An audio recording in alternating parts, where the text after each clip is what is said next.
Olá, eu me chamo Rafael, sou pastor na Igreja Presbiteriana Conexão e através desse vídeo chego até você para levar a palavra de Deus numa nova série que nós iniciamos nesse mês em nossa igreja, em razão do tema e do momento no qual nós vivemos como sociedade. O tema dessa série é quarentena e a nossa intenção é percebermos o que Deus nos ensina no meio de uma pandemia. Para isso, nós vamos começar essa nossa série pensando nessa primeira mensagem sobre algo que Deus quer nos ensinar nesses dias, que é justamente sobre a instabilidade, a insegurança das riquezas. Para tanto, antes de nós adentrarmos especificamente em dois textos bíblicos que vão nos ensinar sobre a instabilidade das riquezas e como nós podemos encontrar a riqueza verdadeiramente estável, eu queria que nós pensássemos um pouquinho no tempo no qual nós estamos vivendo. O nosso vocabulário, por exemplo, as nossas conversas de dia a dia, realmente elas mudaram. E nós percebemos uma mudança no nosso vocabulário que é justamente proveniente desse tema único, desse monotema que nós estamos observando diante de nós. É um tema único e absolutamente desafiador. Um momento que fala sobre crise, um momento que fala sobre incertezas, um momento que demonstra a fragilidade e o medo no coração de muitas pessoas por causa justamente de um vírus que nós não conhecíamos até pouco tempo e que passamos a conhecer não apenas de ouvir falar, mas que começa a trazer influências e mudanças significativas no nosso viver, que é justamente o coronavírus. Nós começamos, portanto, a nos deparar com novas palavras e com novas expressões do nosso vocabulário. E a expressão, por exemplo, Covid-19, ela já é conhecida da grande maioria da população brasileira e mundial. Nós observamos também que a palavra pandemia, que era pouquíssimo utilizada no nosso vocabulário, talvez mais voltada apenas para áreas médicas, de infectologia, de organização de saúde por parte de gestores públicos, agora passou a fazer parte do nosso vocabulário, né? A ideia de uma disseminação em larga escala, em escala mundial, de uma determinada doença, de um determinado problema de saúde. Nós começamos a perceber a ideia da palavra quarentena, que para muitos era uma palavra tão distante e que agora não apenas faz parte só do nosso vocabulário, mas que circunda e que vincula a nossa vida no nosso dia a dia atual. Nós começamos a ouvir expressões como isolamento social, ou seja, o fato das pessoas ficarem restritas em suas casas, apenas convivendo com seus familiares, buscando o máximo possível o distanciamento entre pessoas para que essa virulência, essa capacidade de contágio por meio desse vírus seja atenuada e seja consequentemente vencida. Começamos a ouvir expressão não apenas isolamento social, mas expressões ainda mais complexas. Isolamento horizontal, ou seja, todas as pessoas se distanciando umas das outras, independente de terem características específicas em suas saúdes, em suas vidas ou não.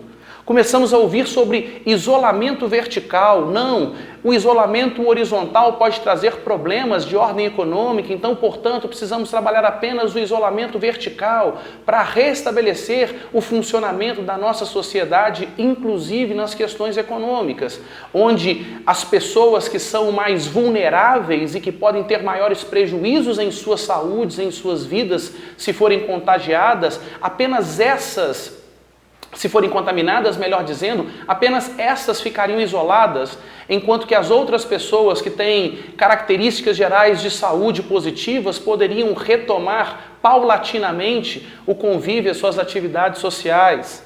Nós começamos a ouvir expressões desconhecidas para muitos, como comorbidades, ou seja, problemas específicos em nossa saúde, prejuízos pré-existentes já no nosso quadro de saúde, que podem ser catalisadores para o avanço e para a agressividade desse vírus se as pessoas forem contaminadas. Ou seja, o nosso vocabulário mudou. Percebam que há 30 dias atrás, 45 dias atrás, essas palavras, essas expressões, essas realidades não faziam parte das nossas conversas habituais, não faziam parte, talvez, até do nosso conhecimento acerca do que essas expressões significam. Mas agora nós não apenas usamos essas palavras no nosso vocabulário, nós não apenas sabemos o que elas significam no seu aspecto teórico, mas nós observamos na prática e na determinação do nosso viver a força dessas realidades. Portanto, só essa mudança de vocabulário já nos mostra a seriedade, a importância do momento no qual nós vivemos enquanto população mundial. Mas não apenas isso. Esse tema único, esse monotema da pandemia, da quarentena, do coronavírus, também traz para nós uma reflexão importante, que é justamente o tema, a proposta dessa série de mensagens bíblicas que nós iniciamos nesse momento, que é justamente entender o que a quarentena, o que esse período pode representar para as nossas vidas. E nesse sentido, quando nós falamos em quarentena, nós então entendemos um período de isolamento. Nós vamos passar por um tempo nos privando de determinados relacionamentos, nos privando de determinadas atividades, nos privando de determinados convívios, ou seja, nos privando da ordem natural, habitual do nosso viver na sociedade, para termos proteção em relação às nossas vidas, em relação àqueles que vivem conosco, mas também para gerarmos essa proteção na sociedade, não levando o contágio caso estivéssemos contaminados. Ou seja, o que esse período de isolamento traz como representação e como ensino para nós? Primeiro, talvez o mais fácil de nós observarmos é o aspecto visível da quarentena. É o aspecto social que influencia as relações familiares. As pessoas agora estão convivendo muito mais tempo enquanto família, debaixo de um mesmo teto, restritos a um mesmo espaço geográfico. O que isso vai trazer como implicação para a estrutura familiar? Fortalecimento, aprofundamento dos laços de carinho, de afeto, entendimento e prática das funções de cada um dos atores, de cada um dos componentes de uma família. Ou seja, a família vai se amar mais, a família vai perceber mais as suas necessidades e vai pensar em como responder a essas necessidades. Ou seja, numa dinâmica social, observando, por exemplo, a estrutura familiar, nós vamos perceber que a quarentena vai trazer implicações muito importantes. Nós podemos observar outras questões, como questões de dimensão profissional, dimensão trabalhista, dimensão econômica, dimensão de outras áreas que compõem a nossa sociedade, que são profundamente, radicalmente influenciadas, afetadas nesse período de quarentena.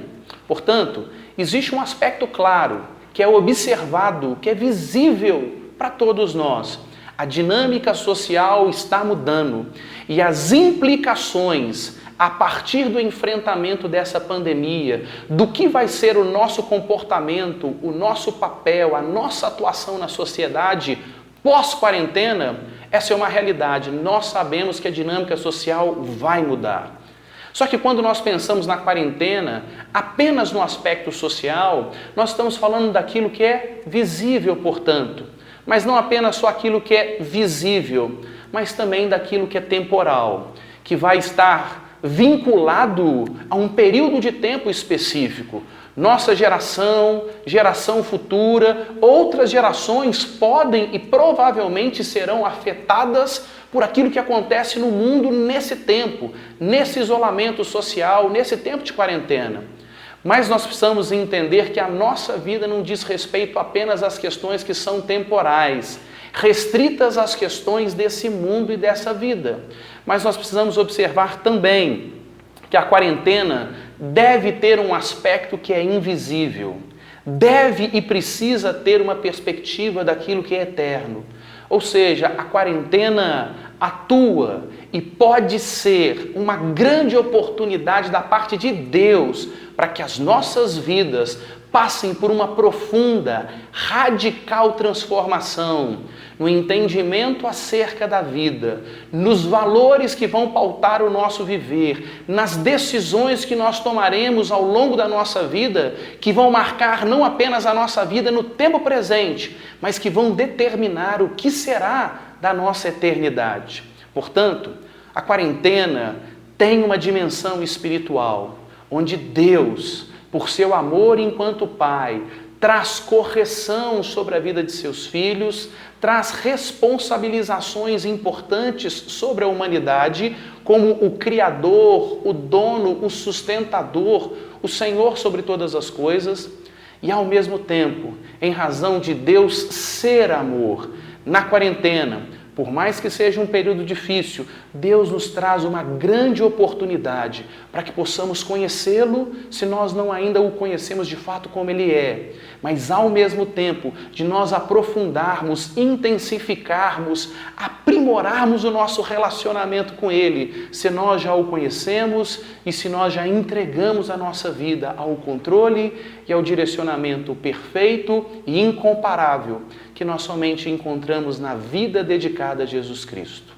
E a partir disso, nós vamos perceber as implicações desse tempo de quarentena. A ordem social vai impulsionar e vai fazer pressões acerca dos valores que as pessoas professam acerca da fé. Vão mostrar e vão evidenciar qual é a perspectiva da espiritualidade das pessoas. E a espiritualidade, o nosso posicionamento com relação às coisas eternas, com relação às coisas espirituais, com relação às coisas que dizem respeito a Deus, elas devem governar o nosso papel, a nossa atuação, a contribuição a partir dos valores da fé em Deus que nós queremos levar e promover na sociedade. Portanto, nós precisamos entender, a quarentena pode e deve ser um grande momento de Deus nas nossas vidas. Esse período de quarentena não é significativo apenas na dimensão histórica e social, mas nesse momento da história, o enfrentamento e a vivência de uma quarentena é uma grande oportunidade de Deus para que nós possamos conhecê-lo, entender o nosso lugar na história e experimentar uma vida abundante que somente em Jesus Cristo, o homem, a mulher podem experimentar. Assim, nós vamos pensar um pouco sobre a terrível dinâmica que essa pandemia começa a produzir. Acabamos de falar, o período de quarentena traz implicações seríssimas para toda a dinâmica social. E uma terrível dinâmica, um terrível movimento, um fluxo de insegurança é trazido, é ocasionado por meio da pandemia. Vamos pensar, por exemplo, que essa pandemia, ela trará necessariamente e já começa a apresentar de maneira fortíssima muitos e muitos desafios. E um desses desafios, dentre os muitos que virão e que nós já experimentamos ao passarmos por essa pandemia, é justamente o desafio da crise financeira. E a crise financeira, ela produz insegurança. Ou seja, uma crise gera temores, gera incertezas. E esses temores, essas incertezas, elas vão produzindo, elas vão servindo como um combustível para nutrir insegurança no coração das pessoas, para trazer uma ansiedade de perspectiva social, uma fobia social vai se formando em razão desse panorama de crise. E para que nós não pensemos de forma alarmista, fazendo uma suposta tempestade em copo d'água, para que possamos nos posicionar de maneira madura, fugindo dos extremos do alarmismo e do pânico, mas também dos extremos da ignorância, da negação insustentável, de fugirmos do enfrentamento do problema, mas tendo uma postura equilibrada, madura, de entender com clareza o momento e de enfrentá-lo da forma certa. Nós vamos perceber, por exemplo, algumas afirmações importantes que todos os dias nós observamos nos nossos noticiários. Por exemplo, Os Estados Unidos da América são a maior economia do mundo e, portanto, trazem profunda influência sobre toda a dinâmica financeira em escala global. O presidente Donald Trump, no dia 18 de março, fez a seguinte afirmação. Trump diz que a pandemia é o maior desafio depois da Segunda Grande Guerra Mundial. Paremos para pensar. Após a Segunda Grande Guerra Mundial, nós percebemos um conflito ideológico-político que quase redundou numa terceira e que poderia ser terrivelmente observada, Guerra Mundial. E olha que interessante, nós percebemos então uma polarização entre uma postura ideológica, econômica, política, entre capitalismo e socialismo, onde num desses polos, Estados Unidos da América era o grande representante, o grande articulador. E nós vamos perceber ali muitos momentos de tensão.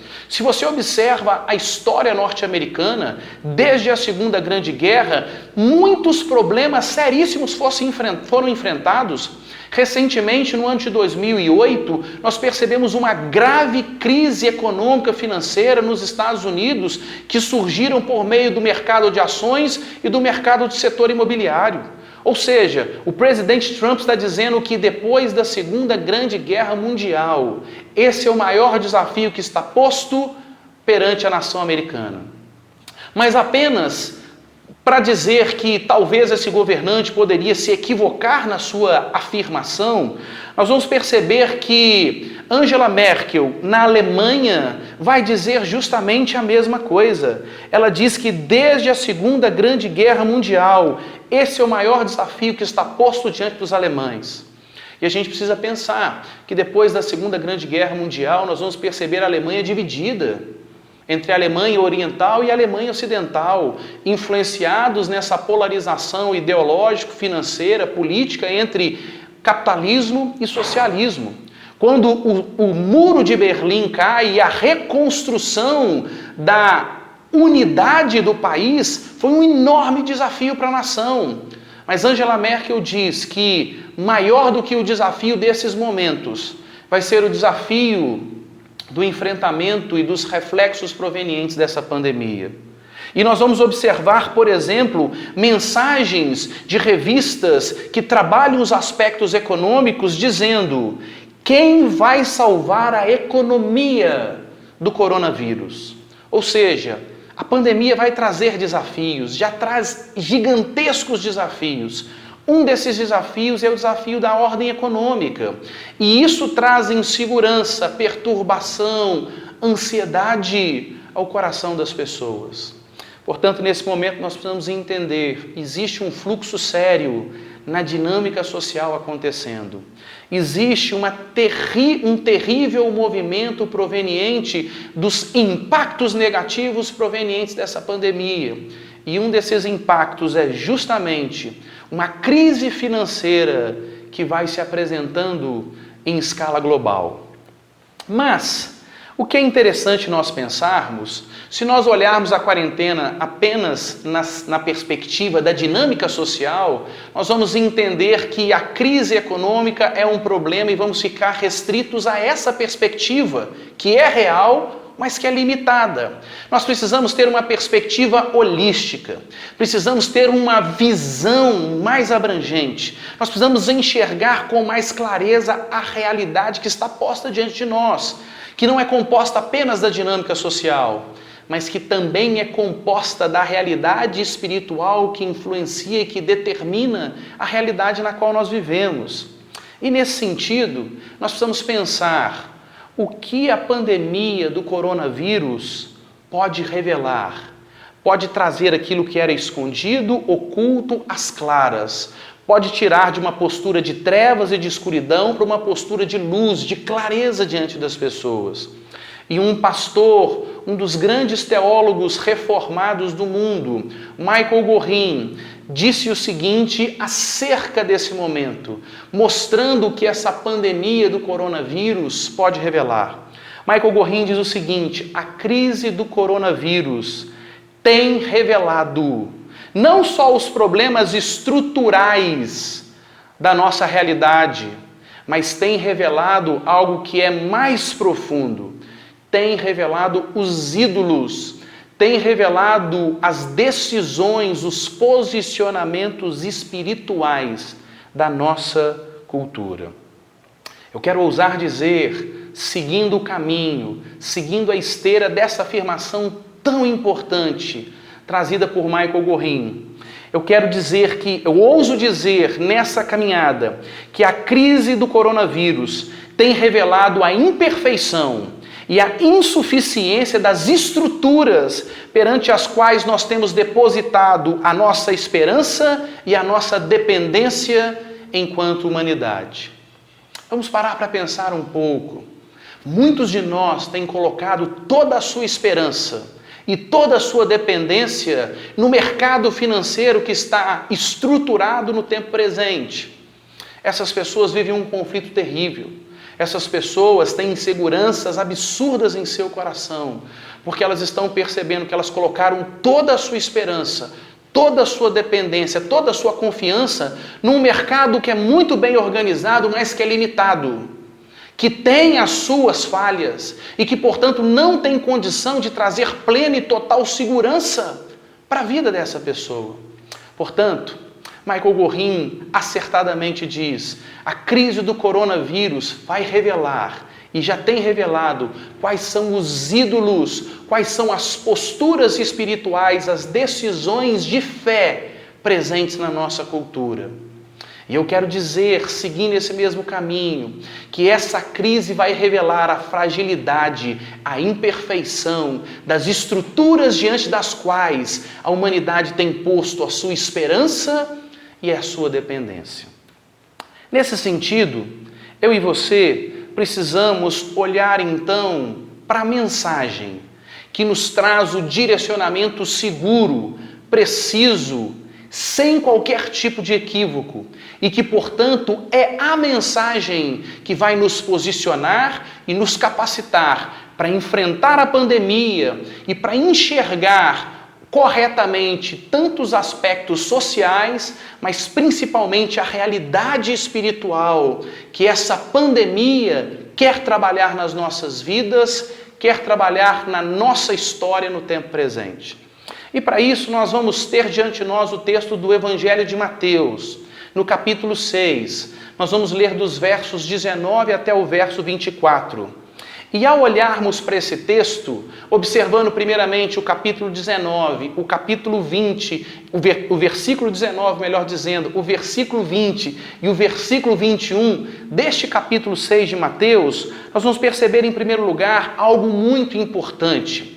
Um aprofundamento, um diagnóstico real de quem nós somos, da nossa postura social. E a primeira coisa que esses 3 versos desse capítulo 6 vão nos mostrar é justamente o seguinte: eu e você, nesse momento de pandemia, nesse momento de isolamento, vivenciando a quarentena, nesse enfrentamento do coronavírus, nós precisamos pensar: onde está o nosso coração? Ao fazer essa pergunta, o que nós queremos pensar é: qual é o valor fundamental? Qual é a grande riqueza que está posta no mais profundo do nosso ser e que serve como instrumento para direcionar tudo aquilo que nós pensamos, tudo aquilo que nós fazemos e tudo aquilo que nós cremos na nossa vida? Ou seja, onde está o nosso coração? Qual é o valor fundamental presente na nossa alma e que determina todas as coisas no nosso viver? O texto nos começa dizendo, em Mateus 6,19, para responder essa questão acerca de onde está o nosso coração, o seguinte: não acumuleis para vós outros tesouros sobre a terra, onde a traça e a ferrugem corroem, e onde ladrões escavam e roubam.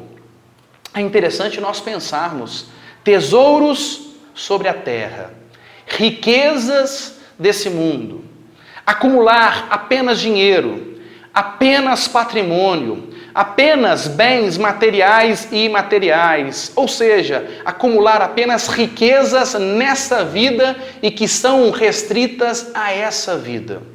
O texto diz: por que nós não podemos acumular esses tesouros? Porque esses tesouros sobre a terra, eles possuem uma característica. A riqueza que eles produzem é limitada. E a riqueza que eles produzem é terrivelmente instável. A traça e a ferrugem, ou seja, essas riquezas são deterioradas, corrompidas, elas se perdem com o passar do tempo. Nós observamos, por exemplo, pessoas que no passado fizeram grandes e grandes esforços para comprarem um determinado tipo de automóvel. 10 anos depois, 20 anos depois, 30 anos depois, esses automóveis não valem mais nada. Foram substituídos por outros e muitas vezes as pessoas não conseguem manter uma estrutura consumista para irem adquirindo os modelos mais novos. Ou seja, aquilo que era riqueza até pouco tempo atrás deixou de ser, se perdeu, foi corrompido pela deteriorização proveniente do passar do tempo. Mas mais do que isso, as riquezas desse mundo, elas são instáveis e elas não nos dão a garantia de estarem sempre nas nossas mãos. Ladrões podem tomar de nós, ou seja, pessoas podem escavar e tomar isso das nossas vidas, seja por meio de furto ou roubo, seja por meio de ações pecaminosas, provenientes de inveja, provenientes de cobiça, provenientes de egoísmo, que tentam roubar aquilo que é nosso, cobiçando aquilo que estava sob nossa posse. Ou seja, nós vamos perceber que as riquezas desse mundo, elas são inúteis. E por isso, nós não podemos acumular para nós esse tipo de riqueza. Acumular significa eu não posso passar a minha vida inteira me esforçando, gastando todas as minhas energias, usando todas as oportunidades que Deus me dá em vida, simplesmente para acumular as riquezas dessa vida. Por quê? Porque o texto mostra que, em razão da característica que a riqueza, os recursos desse mundo possuem, eles são inseguros, eles são temporais, eles não trazem riqueza e segurança para um longo período e para a eternidade. Ou seja, tantas e tantas pessoas se esforçam a vida inteira, fazem renúncias e negociam valores que deveriam ser inegociáveis, perdem pessoas, perdem famílias, perdem a paz, perdem a sua identidade, se corrompem simplesmente para acumular riquezas e fazem um gigantesco esforço ao longo de todo o seu viver para algo que é ineficaz, para algo que é inútil. Eles buscam na riqueza encontrar valor para a sua vida, mas essa riqueza vai se esvair. Eles buscam na riqueza encontrar segurança para a sua vida. E o momento no qual nós estamos evidencia claramente isso, que essas riquezas não trazem segurança e paz para o nosso viver. Eles colocam nessa riqueza a sua perspectiva de sentido para o viver. E agora estão perdidos, inseguros, não têm um significado profundo em suas vidas que traz paz e segurança para seus corações. Portanto, não podemos acumular para nós outros as riquezas desse mundo, porque é uma postura inútil para o nosso viver. Por quê? Porque os tesouros sobre a terra, o dinheiro, é profundamente viciado de instabilidade e de insegurança. Nós observamos isso. Vamos ver a dinâmica mundial, uma crise do outro lado do mundo. Claro, diante de uma economia globalizada, todas essas questões são as características do nosso tempo, mas uma crise num país que talvez muitos não conheçam. Um vírus que muitos estão ouvindo falar há 30, 45, 60 dias, mudou e trouxe impacto terrível para pessoas que passaram a sua vida inteira acumulando riquezas, pensando que estavam seguras, pensando que tinham um sentido verdadeiro para suas vidas, pensando que tinham um valor correto para o seu viver. E agora estão perdidas. Essa é uma evidência da instabilidade e da insegurança das riquezas desse mundo. Portanto, eu não posso projetar a minha vida com esse esforço de apenas acumular essas riquezas. O versículo 20 vai fazer o contraponto. Mas ajuntem, acumulem para vocês o quê? Tesouros no céu, onde traça nem ferrugem corroem, ou seja, vai passar o tempo e esse tesouro é tão rico, ele tem uma característica tão protegida que nenhuma ação do tempo pode trazer qualquer tipo de deteriorização, de prejuízo, de perda para o valor desse tesouro. E nem pessoas de má fé, nem um mundo viciado por um sistema ganancioso pode roubar, pode tirar isso da pessoa. O texto diz a característica da riqueza posta nas coisas eternas, nas coisas celestiais. Nada e nem ninguém pode deteriorar ou tirar isso da pessoa. Por quê? Porque essa riqueza, que deve ser a riqueza buscada por nós, é a riqueza que demonstra o esforço correto, que demonstra o esforço eficaz para o nosso viver. Alguém, ao acumular riqueza, espera estar precavido, protegido, seguro e com os valores que trazem alegria e satisfação para o seu coração. As riquezas desse mundo, o dinheiro dessa vida não tem essa capacidade, mas a riqueza do céu produz essa eficácia, produz o esforço correto. E nós, portanto, no enfrentamento dessa pandemia, precisamos mudar a nossa perspectiva quanto ao esforço, a maneira como nós vamos gastar a nossa vida. O esforço no nosso viver deve ser sim para acumular riqueza, mas a riqueza certa, aquela que não perece, aquela que nada e nem ninguém, seja crise proveniente de pandemias ou de quaisquer ordens sociais, podem tirar da vida e do coração da pessoa. Por quê? Porque os tesouros no céu possuem uma característica. Quem nos traz a riqueza celestial e eterna já nessa vida e a projeta para a eternidade é o Senhor Jesus Cristo. E a riqueza que Jesus Cristo traz, e somente a riqueza que Jesus Cristo veio trazer ao mundo, traz estabilidade que é, portanto, inabalável. E traz uma segurança que nenhuma crise, nenhuma circunstância ao nosso redor tem a capacidade de tirar do nosso coração. E assim, ao fazer o contraponto entre as riquezas desse mundo e as riquezas celestiais, o texto vai nos mostrar no versículo 21 a conclusão disso. Porque onde está o seu tesouro, é aí que vai estar o seu coração. Nesse momento de enfrentamento de pandemia, nós precisamos pensar, nós precisamos fazer uma reflexão e entender realmente quem nós somos, a realidade do nosso ser. Nós precisamos pensar onde está o nosso coração, qual é o valor fundamental que determina a nossa vida. E nós vamos perceber justamente o texto nos dizendo que onde está o nosso tesouro, o que é riqueza para nós de fato, o que me faz levantar e dormir, me esforçar e me desenvolver enquanto indivíduo ao longo de toda a vida. O que eu estou acumulando na minha vida é o diagnóstico, é a realidade de quem eu sou e de onde se encontra o meu coração. Qual é o valor fundamental que determina todas as coisas na sua vida? Qual é a realidade que controla a postura mais íntima, mais essencial do seu ser, do seu coração? São as riquezas desse mundo ou são as riquezas verdadeiras e incomparáveis que nós somente encontramos em Jesus Cristo? Essa é uma primeira oportunidade que a pandemia nos traz, a oportunidade de observarmos aonde está o nosso coração, qual é o valor fundamental que marca a nossa existência. Mas o texto continua, e caminhando para os versículos 22 e 23, nós vamos responder a uma segunda pergunta, fundamental nesse momento de enfrentamento à pandemia, que é justamente o seguinte fato: como eu e você enxergamos a vida, ou seja, qual é a nossa cosmovisão, como é a maneira que nós enxergamos e a partir disso que nós interagimos, nos posicionamos no mundo.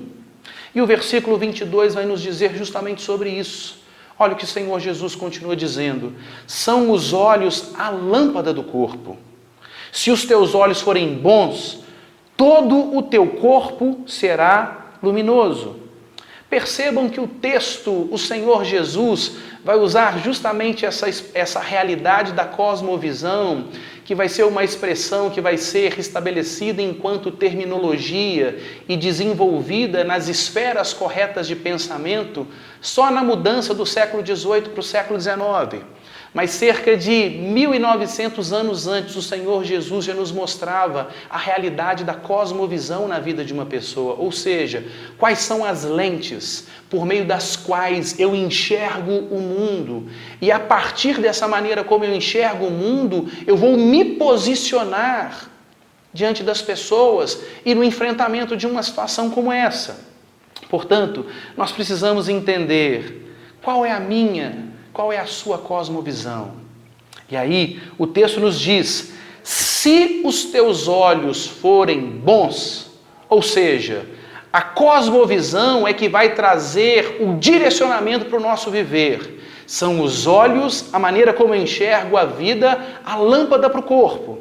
Se os meus olhos, se a minha maneira de enxergar o mundo, se a minha cosmovisão for boa, e o que significa isso? Uma cosmovisão, uma maneira de enxergar o mundo boa, é uma cosmovisão que tem como lente Jesus Cristo, o Evangelho trazido por Jesus Cristo, a mensagem trazida por Jesus Cristo, quem Jesus Cristo é, entender que Ele é o Deus Filho e o Filho de Deus, entender a sua perfeição e totalidade enquanto Deus e ao mesmo tempo a sua perfeição e totalidade enquanto ser humano. Isso é fundamental, que mostra a singularidade, a característica que só Jesus Cristo tem, de ser ao mesmo tempo Deus e homem. Entender os papéis realizados por Jesus Cristo, Ele é o grande profeta de Deus, Ele é o verbo de Deus, a mensagem que determina todas as coisas do mundo encarnada. Em Jesus Cristo nós encontramos a mensagem que vai direcionar todos os aspectos da história da humanidade, inclusive a maneira como nós podemos e devemos enfrentar essa pandemia. Vamos entender que Jesus Cristo é o perfeito sacerdote, ou seja, é Ele quem leva as nossas causas e necessidades e debilidades diante de Deus. E Ele é a oferta, Ele é o preço suficiente que resolve, que paga o preço em razão da nossa rebelião diante de Deus, em razão do nosso pecado. Jesus Cristo é o Rei dos Reis. Jesus Cristo é quem governa, é quem direciona, é quem tem o controle sobre tudo e sobre todos, inclusive sobre uma pandemia. Nós vamos entender a mensagem de Jesus Cristo, que convoca a humanidade ao arrependimento em razão de uma vida incorreta e indevida na prática do pecado, na rebelião, na disputa em relação a Deus. E ao mesmo tempo, a mensagem do amor de Deus, que mesmo sem merecermos, nos ama maravilhosa e incomparavelmente, nos dando a sua graça, aquilo que nós tanto precisamos e aquilo que nós absolutamente não merecemos. Nós vamos entender qual é a obra realizada por Jesus. Jesus faz a maior demonstração de amor que a humanidade, que a criação poderiam receber em toda a sua história. O Deus Filho assume a forma de servo, sofre em favor da humanidade, é humilhado em favor da sua criação, para resgatar o seu povo e a sua criação, para viverem com Ele plena e perfeitamente por toda a eternidade. Ou seja, se eu enxergo a vida com as lentes do Evangelho, isso traz um reflexo maravilhoso para a nossa vida. Ou seja, todo o meu corpo, toda a minha vida vai viver não em trevas, não em escuridão, não em engano, não em prejuízo, mas na luz. Ou seja, se eu tenho a cosmovisão determinada pelo Evangelho de Jesus Cristo, isso vai produzir benefícios incomparáveis, os benefícios reais que uma pessoa precisa experimentar em sua vida. Mas o texto nos mostra no versículo 23 o seguinte: se, porém, os teus olhos forem maus. O que significa ter os nossos olhos maus? Significa ter uma cosmovisão equivocada, prejudicada, viciada pelo pecado. Ou seja, significa enxergar o mundo e as coisas que acontecem no mundo, como, por exemplo, uma pandemia, de acordo com o espírito da época. de acordo com os valores do mundo, desse sistema no qual nós vivemos, que de acordo com 1 João capítulo 5, versículo 19, jaz, ou seja, é contaminado pelo maligno. O mundo hoje sofre percebendo o conflito de um vírus e de um contágio que vai trazendo prejuízos absurdos em larga escala. Mas o sistema no qual nós vivemos, que a Bíblia chama de mundo, possui um contágio e algo que tem um prejuízo, uma virulência muito pior do que esse vírus tão sério que nós enfrentamos.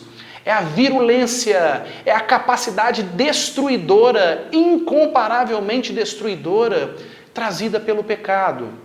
O mundo é contaminado pelo maligno. O mundo é contaminado pelo pecado.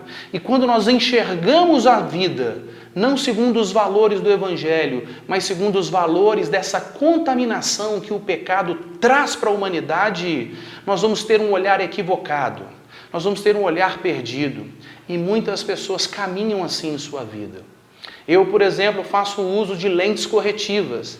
E durante muito tempo eu enxerguei as coisas de maneira distorcida, mas achava que enxergava todas as coisas de maneira correta. Por quê? Porque eu sempre enxerguei as coisas dessa forma, com um prejuízo em minha visão, proveniente de um problema de saúde ocular que eu tenho.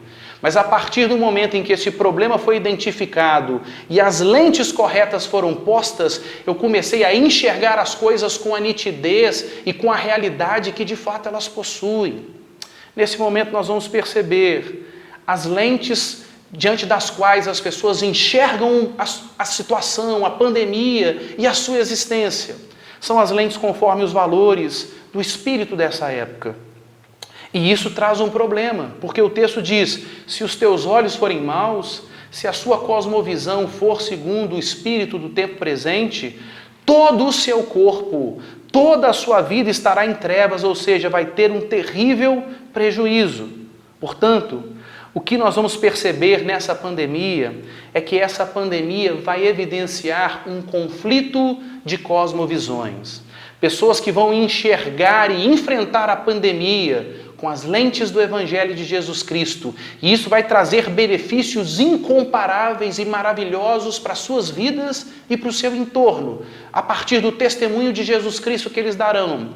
Mas existem aquelas pessoas que inclusive se dizem religiosas, que inclusive se dizem cristãs, mas que têm como valor fundamental no seu coração, não Jesus Cristo, a riqueza da vida em Jesus Cristo, mas a riqueza das coisas desse mundo e que por isso vão enxergar e enfrentar as coisas com as lentes dos valores limitados, pecaminosos, destruidores do tempo presente. E nessa caminhada, nós vamos perceber no versículo 24 do capítulo 6 de Mateus, a conclusão do Senhor Jesus acerca dessas reflexões, que nos mostra justamente o seguinte: como nós vamos nos posicionar em nossa vida. Como nós vamos nos posicionar no tempo presente, ou seja, esse versículo 24 traz à tona a ideia da adoração. João Calvino, alguns anos atrás, no século XVI, ele disse o seguinte, que o ser humano ele é um ser eminentemente religioso, que Deus colocou no coração do ser humano tanto a semente da religião, da necessidade de se relacionar com Deus, quanto o senso da divindade, a realidade que existe algo maior, alguém maior que controla sobre tudo e sobre todos. O problema é o direcionamento que o ser humano dá nessa busca e nesse posicionamento religioso ao longo de sua existência. Porque se tem a lente correta, tem essa busca adequada. Se tem uma cosmovisão equivocada, vai buscar em falsos deuses, vai criar estruturas de relacionamento com a divindade equivocadas, falsas religiões e vai se enganar e vai trazer tantos prejuízos para o seu viver. Como eu e você nos posicionamos em nossa vida. E essa pandemia traz uma pressão maior sobre nós que exige, e como muito bem disse Michael Gorin, vai revelar quais são os ídolos, qual é o posicionamento religioso, qual é a postura de adoração no nosso viver. O texto diz assim, ninguém pode servir a dois senhores, porque ou há de se aborrecer-se de um e amar ao outro, ou se devotará a um e desprezará o outro. Não podeis servir a Deus e as riquezas. Olha que coisa interessante, Jesus Cristo traz uma norma, e uma norma que não possui exceção alguma para a sua vinculação, para o seu cumprimento. Ninguém, nenhuma pessoa pode servir a dois senhores. Essa é uma questão interessante. Não existe imparcialidade quanto à adoração na vida das pessoas. Necessariamente, o texto está nos dizendo que necessariamente, obrigatoriamente, as pessoas adoram a algo ou a alguém. Essa adoração, muitas vezes, pode acontecer de forma inconsciente, mas necessariamente, consciente ou inconscientemente, com mais percepção ou com menos percepção, necessariamente, todas as pessoas vão adorar a algo ou a alguém. E o conflito entre a postura religiosa nos vai ser explicada nesse texto. E o texto vai mostrar algo interessante. Olha as expressões que são usadas.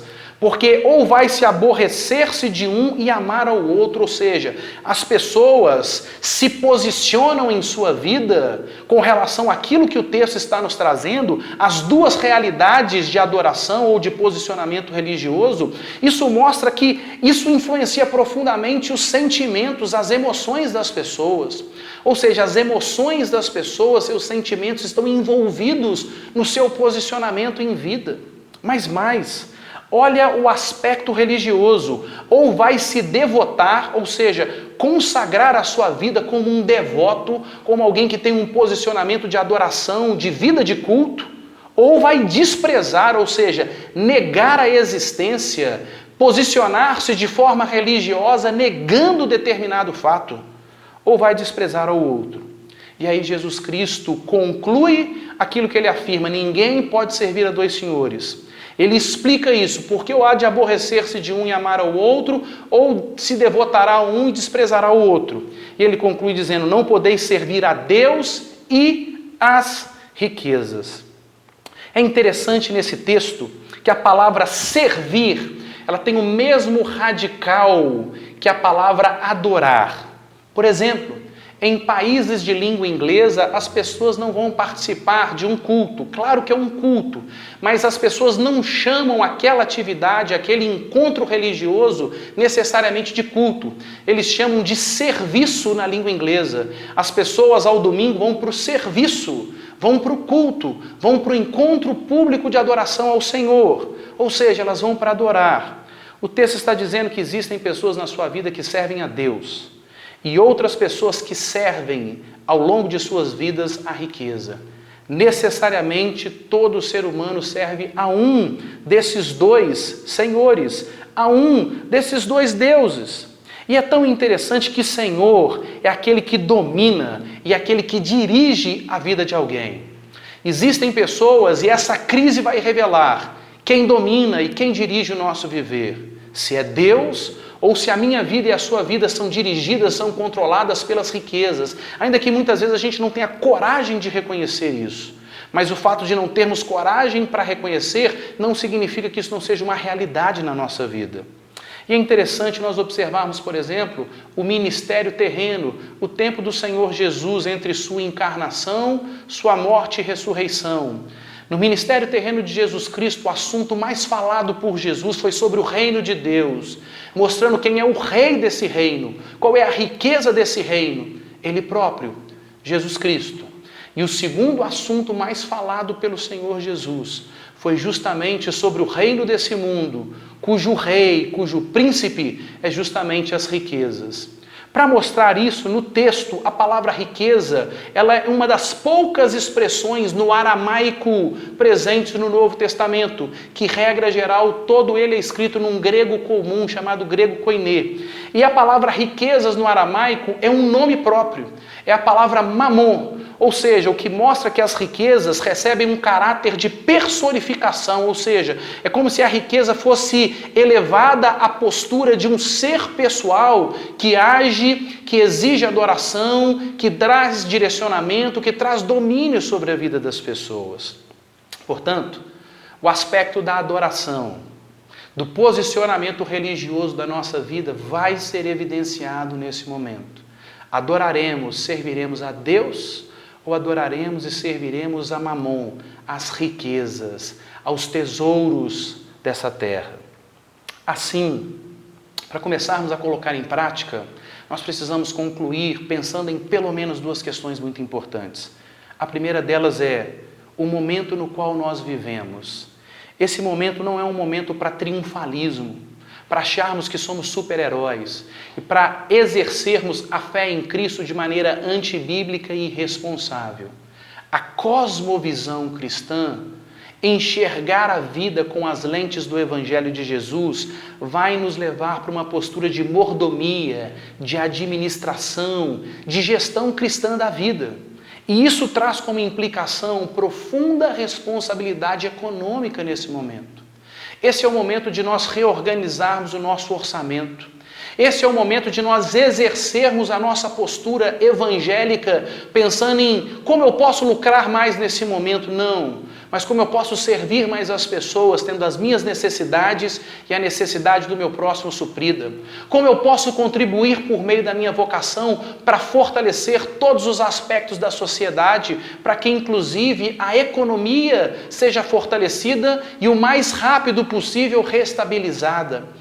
Esse é o momento onde nós vamos trazer para a prática do nosso viver, administrando as nossas finanças e dando a nossa contribuição nos aspectos econômicos, onde nós vamos viver a realidade do Evangelho de Jesus. Mas nós vamos passar por um momento de desafio, nós vamos passar por algumas renúncias, nós vamos ter algumas dificuldades econômicas a serem enfrentadas, e isso vai exigir responsabilidade econômica direcionada pelos valores do Evangelho de Jesus. Que é o contrário das pessoas que têm uma cosmovisão humanista, ou seja, que negam a existência de Deus e que colocam o ser humano como Deus, como Senhor de sua própria vida. Isso traz insegurança social. A humanidade está perdida, a humanidade não sabe o que fazer, os representantes econômicos estão todos inseguros e muitas vezes batendo cabeça. Por quê? Porque essa é uma realidade muito maior do que a capacidade que eles têm de enfrentar. E nós somente vamos superar esse momento porque a misericórdia e a provisão de Deus virá sobre a humanidade. Quer ela reconheça isso, quer não. E essa insegurança social traz o quê? Desespero econômico, situações de pânico, pessoas pensando primeiro em si e pouco se importando com o seu próximo. Nós precisamos pensar no momento no qual nós vivemos que a nossa postura de fé vai ser determinante para a maneira como nós vamos enfrentar e vencer esse problema. E o segundo ponto que nós precisamos pensar nesse momento é justamente aquilo que nos ensina 1 Timóteo capítulo 6, versos 17 a 19. Em que você vai depositar, você vai investir a sua esperança nesse momento que traz tanta desesperança? O versículo 17 de 1 Timóteo 6 diz o seguinte: exorta, estimula os ricos do presente século, que não sejam altivos, orgulhosos, que não confiem em si mesmo e que não depositem a sua esperança na instabilidade da riqueza, mas deposite a sua esperança em quem? Em Deus. Por quê? Porque Deus tudo nos proporciona ricamente, abundantemente, com uma verdadeira riqueza que supera o valor da riqueza material. E Deus faz isso para o nosso prazer, para o nosso deleite, para o nosso gozo, para a satisfação incomparável do nosso coração nele. Ou seja, esse é um momento de decisão. O que eu e você vamos fazer? Vamos depositar a nossa esperança na instabilidade das riquezas ou vamos depositar toda a nossa esperança em Deus? Por quê? Porque tudo nos proporciona ricamente para o nosso prazer, satisfação e paz diante dele. Esse é o momento de decisão. O que você vai fazer para enfrentar essa crise? Em quem você vai depositar sua esperança? O versículo 18 nos diz: e que pratiquem o bem, sejam ricos em quê? De boas obras, generosos para dar e prontos para repartir. Esse é um momento de oportunidade. Como nós vamos fazer na crise econômica proveniente dessa pandemia? Ou seja, Como nós vamos exercer os valores fundamentais que dirigem o nosso coração? Se o seu coração é dominado pelo dinheiro, você não vai praticar o bem, vai praticar o mal. Você vai ser pobre em boas obras, você vai ser ganancioso e egoísta e não vai dar e não vai estar pronto, preparado, plenamente disposto a repartir. Mas nós, como cristãos, temos uma oportunidade nesse momento de sermos os instrumentos nas mãos de Deus, para que as necessidades das pessoas sejam supridas pelos recursos, muitos ou poucos, que Deus coloca nas nossas mãos. Deus tem o poder de alimentar uma multidão com 5 pães e 2 peixes, desde que isso seja posto nas mãos dEle e que nós confiemos que Ele vai multiplicar. Nós precisamos praticar a nossa fé viva e poderosa em Jesus Cristo nesse momento.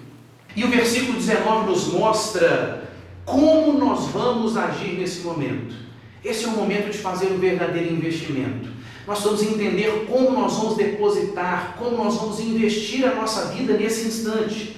O versículo 19 diz que nós não devemos acumular tesouros dessa vida, mas devemos acumular para nós tesouros, riquezas. Mas uma riqueza que tem sólido fundamento, não apenas para o presente, mas que vai se projetar para o futuro.